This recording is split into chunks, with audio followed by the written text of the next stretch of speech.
বৰ্তমানলৈকে আমাৰ 13খন ডিস্ট্ৰিক্ট মানে ফ্লাড এফেক্টেড হৈ আছে ফ্লাড হৈ আছে আৰু বিশেষকৈ আমাৰ ধেমাজি আৰু লখিমপুৰ যোৱাকালি তাৰ আগতেও মানে আমাৰ বহুত বেছি এটা প্ৰবল বানপানীয়ে মানে চুই গ'ল যোনটোৰ ফলত মানে আমাৰ ধেমাজি বহুতখিনি মানে ক্ষয়ক্ষতি কৰি থৈ গৈছে যেহেতু অৰুণাচলৰ লগত আমাৰ এটা খুব ঘনিষ্ঠ সম্পৰ্ক আৰু যেহেতু আমি তেওঁলোকৰ লগত আমি নেইবাৰিং এখন আমি মানে শ্বেয়াৰ কৰোঁ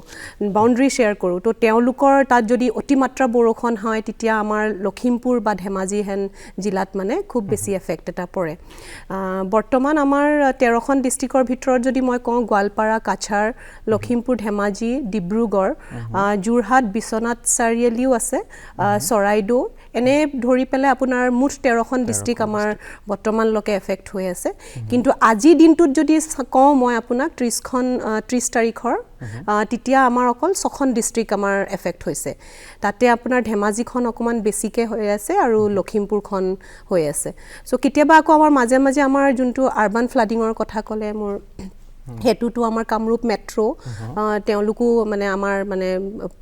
হেৰি হৈ যায় মানে কামৰূপ মেট্ৰোখনো আমাৰ এটা ইনক্লুড হৈ যায় আপুনি কৈছে যে ওভাৰঅল এতিয়ালৈকে যেখিনি বানাক্ৰান্ত হৈছে সেইখিনি হৈছে 13খন জিলা সময়ে সেই জিলাসমূহ সলনি হৈ থাকে আমাৰ এটোটো কিউমুলেটিভ মই ৰিপৰ্ট এটা কৈছো আপোনাক কিন্তু আমাৰ সলনি হৈ থাকে মানে আমাৰ